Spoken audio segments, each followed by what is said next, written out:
Bonjour à tous les téléspectateurs de 613 TV, bonjour Rav Latner, on est très content d'être là encore pour ce dernier cours de la semaine qui va conclure notre semaine de Torah. Exactement, nous sommes donc à la fin de notre étude que nous avons essayé de mener sur la destruction des villes de Sodome et Gomorrhe. Bien évidemment, nous parlons de la paracha de Vaïra, qui est la quatrième paracha de la semaine, qui est la quatrième paracha de Sefer Bereshit, de la Torah. Et donc nous étions en train de parler hier de cette fameuse destruction et du contre-pied qu'avait pris Avraham Avinu, c'est-à-dire le pari qu'il avait fait de faire du chesed. Tout à fait. Alors il y a un autre personnage dont nous avons déjà parlé dans le résumé de la paracha donc il y a quelques jours, un autre personnage qui est important et qui a été témoin de ce chesed. Quel est ce personnage? Il s'agit de Lot, bien évidemment. Lot. Alors Lot, c'est qui? C'est le neveu d'Avraham Avinu. C'est celui qui a accepté et qui a voulu suivre Avraham lorsqu'il est parti de son lieu de résidence originel, c'est-à-dire Ur Kasdim. Et il est allé à Haran, et ensuite il est allé à Haran, et ensuite il a suivi Avraham Avinu en Eretz Israël. Et tout au long de ce périple, il a été témoin de la volonté et de la réalisation des actes de bonté d'Avraham Avinu. Alors, en fait, il y a une question qui se pose. Cette question, c'est de se demander pourquoi Lot, par quel mérite Lot a-t-il été sauvé de la destruction de Sodome et Gomorrhe. On sait bien que à la sortie de l'Égypte, lorsqu'il est revenu avec Avraham Avinu, il a décidé de se séparer de lui et de partir à Sodome et Gomorrhe. Et s'il a décidé de partir vivre à Sodome et Gomorrhe, c'est qu'il était très attiré par les mœurs qui existaient là-bas, par l'idéologie qui y régnait, et malgré tout, eh bien, il a été sauvé. Mais plus que cela, il est particulièrement étonnant de voir Lot adopter les mœurs de Sodome et Gomorrhe, aller habiter sur place, mais continuer malgré tout cela à faire des actes de chesed alors que c'était vraiment totalement interdit. On en a parlé bien évidemment ces derniers jours. Alors comment faire pour expliquer qu'il était si attiré par Sodome et Gomorrhe et que malgré tout il ait continué à faire des actes de chesed? Très étonnant. On peut très bien faire du chesed, d'avoir un Yetzirah, l'un n'empêche pas l'autre. C'est vrai, mais c'est comme si on allait dans un endroit où il était interdit de manger de la viande et d'ouvrir une boucherie. C'est quand même particulièrement dangereux. Oui. Eh bien lui, Lot, il a décidé d'aller dans le lieu où on punit, et ceci jusqu'à la peine de mort, le chesed, et malgré tout, de s'y installer et de continuer à faire le chesed. C'est très, très étonnant. Alors on va essayer d'en parler, de voir pourquoi est-ce que Lot a fait ce chesed et pourquoi il a été sauvé de Sodome et Gomorrhe. Et ce qui est encore plus étonnant, Ariel, oui, c'est qu'on dit, et tout le monde s'accorde à l'affirmer, que Lot n'a pas été sauvé pour ses actes de chesed, il a été sauvé pour d'autres raisons, mais en tout cas pas pour ça. Comme quoi le chesed ne paye pas toujours? Ah si, il paye. Ah, okay. C'est évident qu'il paye. Oui. Et Avraham Avinu en est le premier témoin. Avraham Avinu a fait des actes de chesed, on en a parlé hier, et ça lui a permis de s'enrichir et d'avoir toutes les bénédictions d'Akadosh Baruch Hu. Donc, en fait, le chesed, ça marche, mais ça n'a pas marché pour le sauvetage de Lot. Alors, qu'est-ce qui a marché, dites-moi, pour le sauvetage de Lot? Alors, on va essayer d'expliquer ça. Il faut savoir que Lot était donc en Égypte avec Avraham Avinu et Sarah lorsqu'il y a eu la famine en Israël. Et Avraham Avinu, lorsqu'il est arrivé auprès de Pharaon, juste avant, il a demandé à Sarah de dire que c'était sa sœur et non pas son épouse. Pourquoi? Parce que Sarah était tellement belle que si Pharaon apprenait que c'était l'épouse d'Avraham Avinu serait pris, il serait tué pour que Pharaon puisse prendre Sarah comme épouse. Eh bien, Lot a été témoin, bien évidemment, de cette scène et il a gardé le silence. Il aurait pu révéler le secret à Pharaon, il a gardé le silence.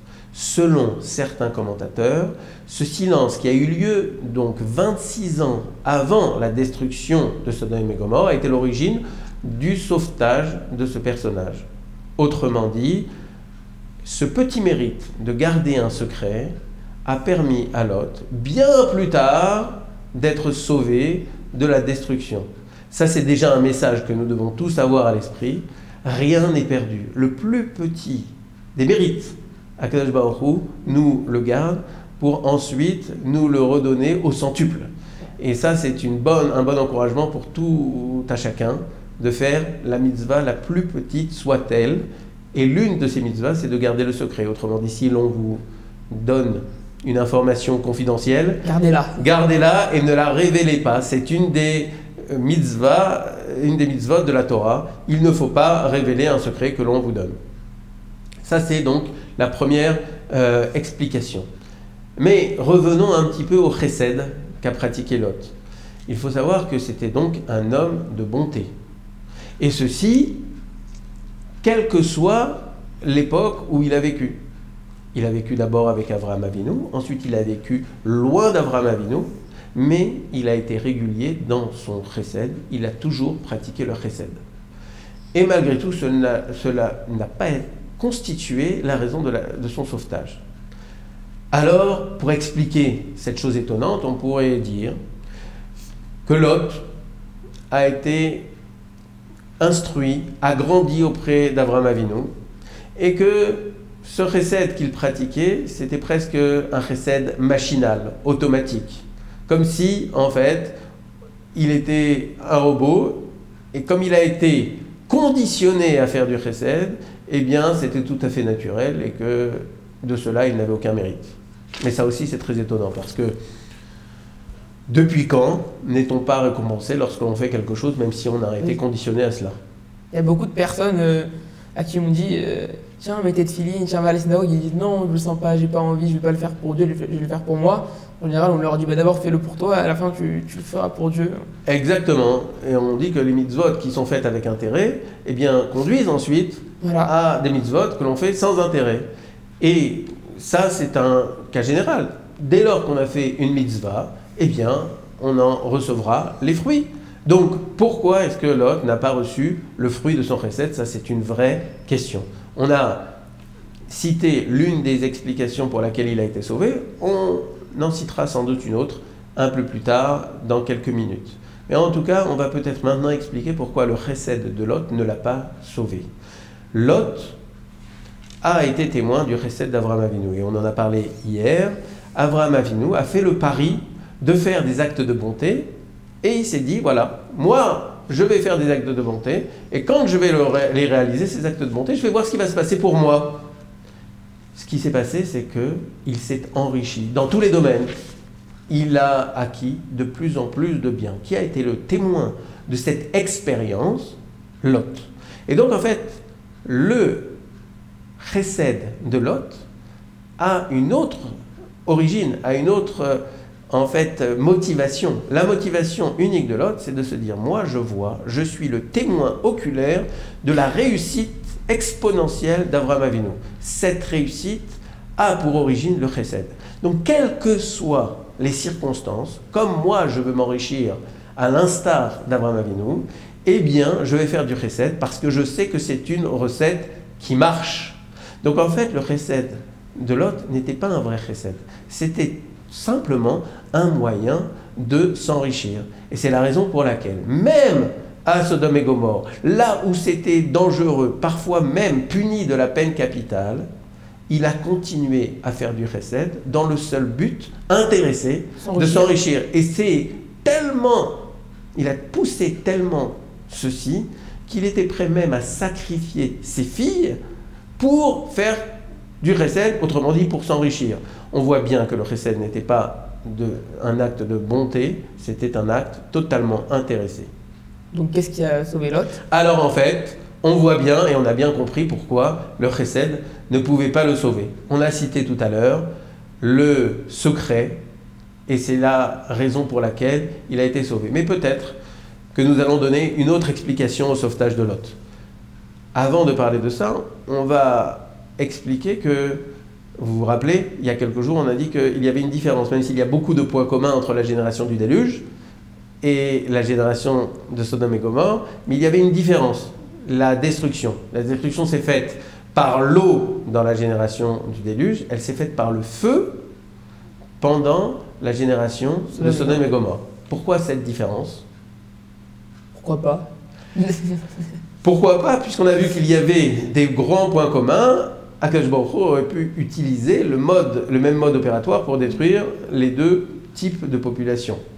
En fait, la génération du déluge a été détruite par l'eau, puisque l'eau était le symbole de l'opulence, qui venait donc infirmer la génération du déluge lorsqu'elle disait que les richesses sont limitées.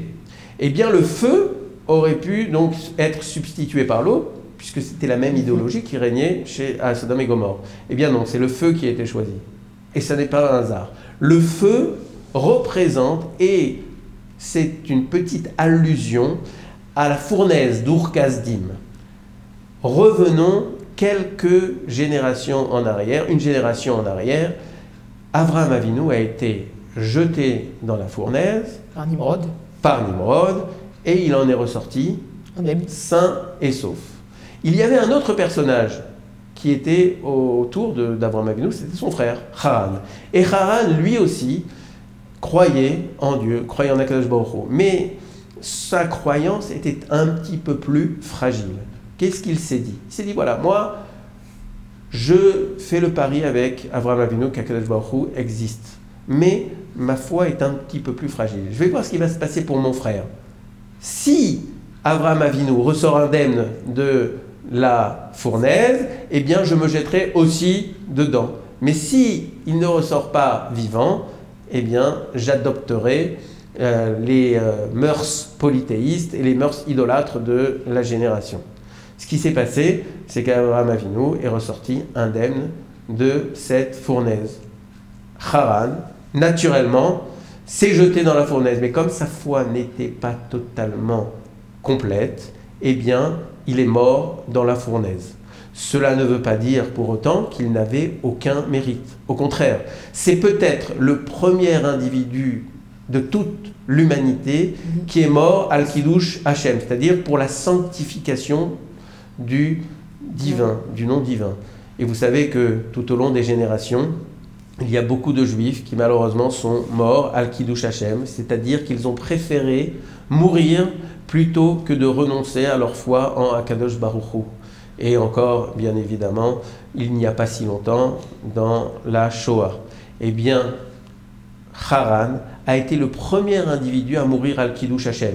Et c'est par ce mérite, sans doute, que son fils Lot, c'est-à-dire le neveu d'Abraham, a été sauvé de la destruction de Sodome et Gomorrhe. Et le signe, le siman, comme on dit en hébreu, pour montrer que c'est grâce au mérite de son père qu'il a été sauvé, c'est justement la sanction qui a été donc donnée à la génération et à la ville de Sodome et Gomorrhe. Eh bien, c'est le feu. C'est une allusion à la fournaise et au fait de dire, eh bien, parce que ton père a eu le mérite de mourir pour la sanctification du nom divin, eh bien, par son mérite, nous allons te sauver. Même si toi, tu n'as pas de mérite, nous allons, par le Srout Avot, le mérite de nos pères, et ça, c'est une notion que nous développerons sans doute dans les prochaines semaines et dans les prochains mois, il existe une notion de mérite de nos pères. Et bien, par le mérite du père de Lot, celui-ci a été sauvé.